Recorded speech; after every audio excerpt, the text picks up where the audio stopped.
एक बार एक महिला समुद्र के किनारे रेत पर टहल रही थी। समुद्र की लहरों के साथ कोई एक बहुत चमकदार पत्थर छोर पर आ गया। महिला ने वह नायाब सा दिखने वाला पत्थर उठा लिया। वह पत्थर नहीं, असली हीरा था। महिला ने चुपचाप उसे अपने पर्स में रख लिया, लेकिन उसके हाव भाव पर बहुत फर्क नहीं पड़ा। पास में खड़ा एक बूढ़ा व्यक्ति बड़े ही कौतूहल से यह सब देख रहा था। अचानक वह अपनी जगह से उठा और उस महिला की ओर बढ़ने लगा। महिला के पास जाकर उस बूढ़े व्यक्ति ने उसके सामने हाथ फैलाए और बोला, मैंने पिछले 4 दिनों से कुछ भी नहीं खाया है, क्या तुम मेरी मदद कर सकती हो?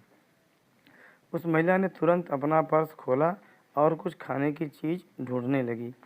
उसने देखा, बूढ़े की नज़र उस पत्थर पर है जिसे कुछ समय पहले उसने समुद्र तट पर रेत में पड़ा हुआ पाया था।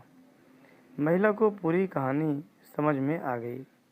उसने झट से वह पत्थर निकाला और उस बूढ़े को दे दिया।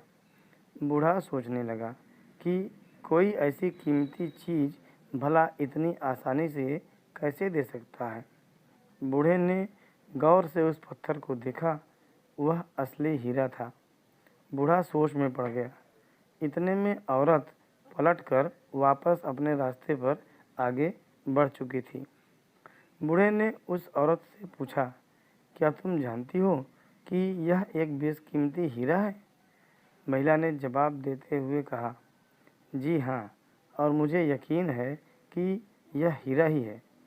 लेकिन मेरी खुशी इस हीरे में नहीं है, बल्कि मेरे भीतर है। समुद्र की लहरों की तरह ही दौलत और शोहरत आती जाती रहती हैं। अगर अपनी खुशी इनसे जोड़ेंगे तो कभी खुश नहीं रह सकते।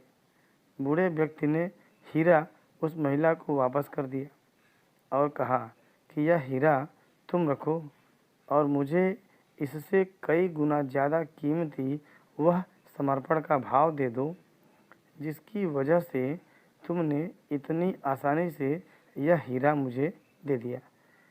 सारी उम्र हम अपने अहंकार को नहीं छोड़ पाते।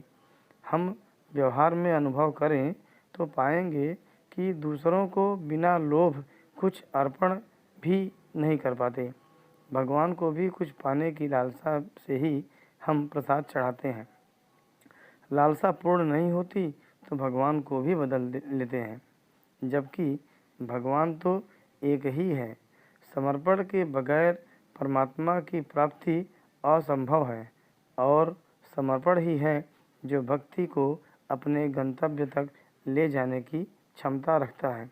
जय श्री राधे कृष्ण।